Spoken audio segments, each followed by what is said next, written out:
Ready start.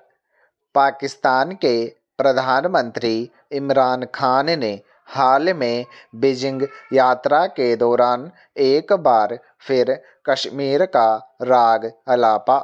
Imran Khan Beijing में चल रहे शीतकालीन ओलंपिक खेलों के उद्घाटन समारोह में हिस्सा लेने गए थे, पर इस मौके पर भी वे कश्मीर मुद्दे को भुलाने और सहानुभूति जुटाने से बाज नहीं आए।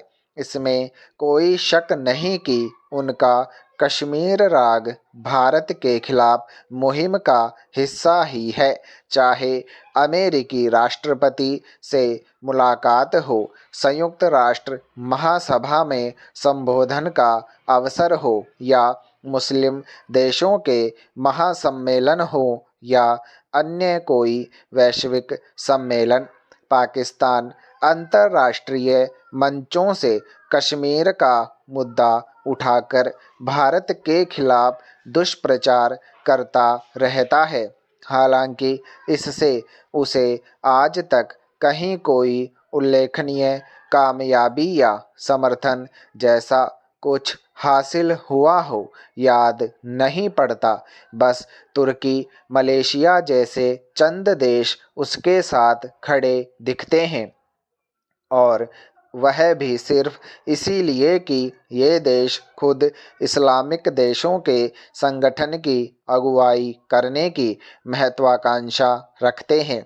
इसलिए अगर पाकिस्तान दुनिया में घूम घूम कर कश्मीर को लेकर भारत के खिलाफ मुहिम चलाता भी रहता है, तो इससे उसके इरादों का ही पता चलता है। बीजिंग में इमरान खान ने चीन के राष्ट्रपति शी जिनपिंग के साथ मुलाकात की। उसी वार्ता में कश्मीर का मुद्दा उठा। चीन का कहना है कि कश्मीर को लेकर किसी देश को एक तरफा कदम नहीं उठाना चाहिए। साथ ही उसने दोनों देशों को शांतिपूर्ण तरीके से विवाद निपटाने की सलाह दे डाली, पर चीन ने जरा चतुराई भी बरती। भारत के साथ चल रही तनातनी को देखते हुए उसने ऐसा कोई बयान नहीं दिया जिससे यह संदेश जाए कि कश्मीर मुद्दे पर वह खुलकर भारत का विरोध और पाकिस्तान का समर्थन कर रहा है।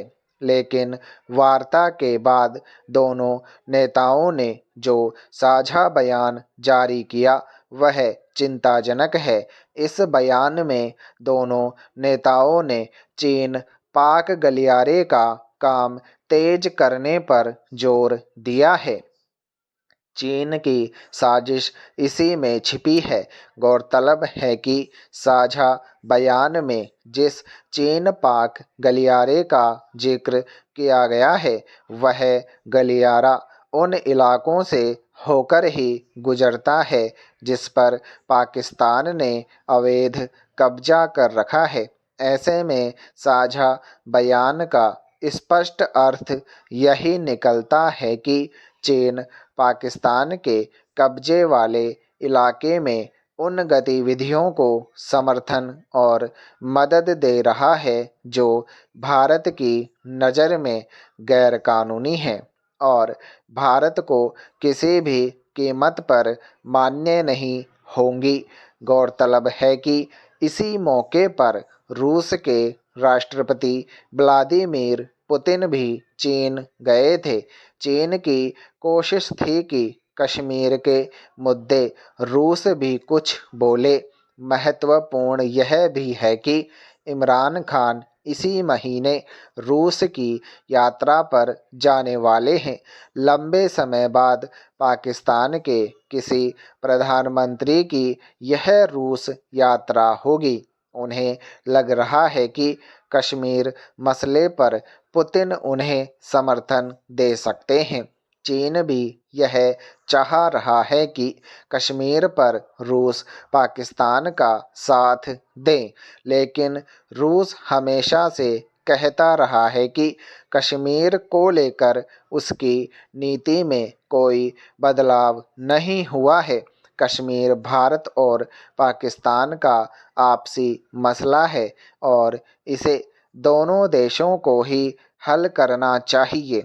यही बात दुनिया के ज़्यादातर देश कहते रहे हैं। ऐसे में पाकिस्तान को समझना होगा कि हर जगह जाकर बिना अवसर के भी कश्मीर का रोना रोते रहने से उसे कुछ हासिल नहीं होने वाला। अब इस बात पर उचित ही गर्व करते देखा जाता है कि सदियों से समाज के हाशिए पर डाल दी गई महिलाएं भी अपनी प्रतिभा के बल पर पुरुषों के समकक्ष खड़ी देखी जाने लगी हैं।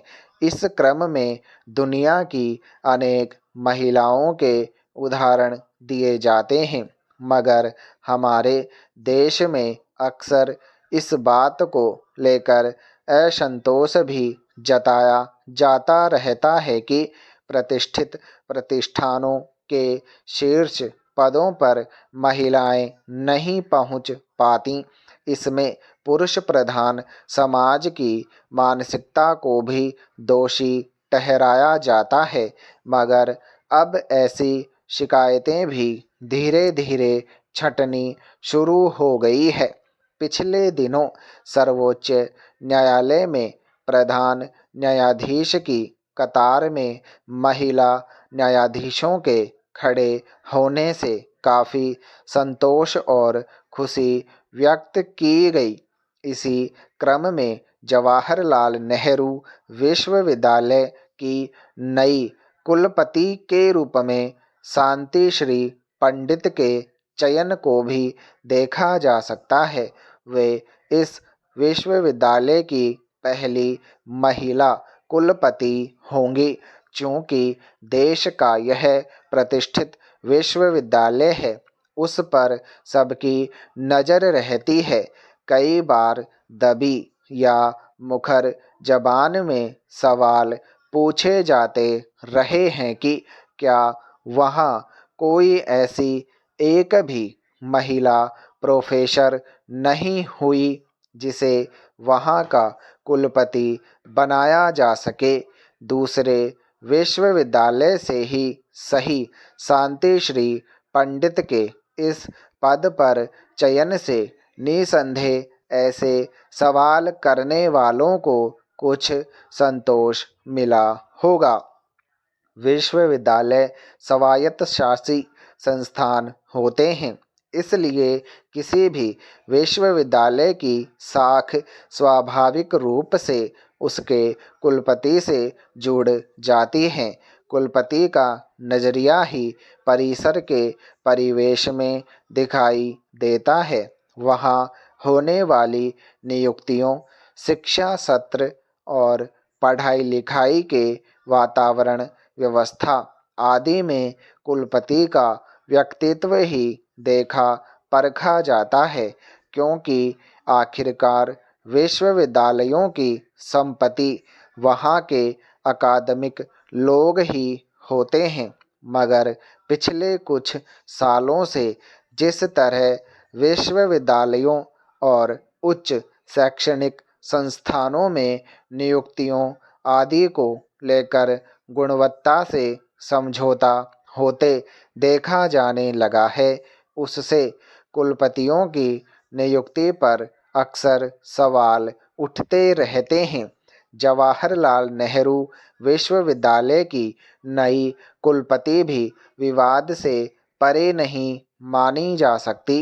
इस पद की जिम्मेदारी संभालने से पहले ही वे अनेक बार विवादों में घिरी रही हैं। महाराष्ट्र के सावित्रीबाई फूले विश्वविद्यालय में वे राजनीति विज्ञान की आचार्य हैं। वहाँ रहते हुए उन्होंने गांधी और गोडसे प्रसंग में ट्विटर पर एक तरह से गांधी विरोधी टिप्पणी कर दी थी, जिसे लेकर उन्हें तीखे विरोधों का सामना करना पड़ा था। स्टॉप।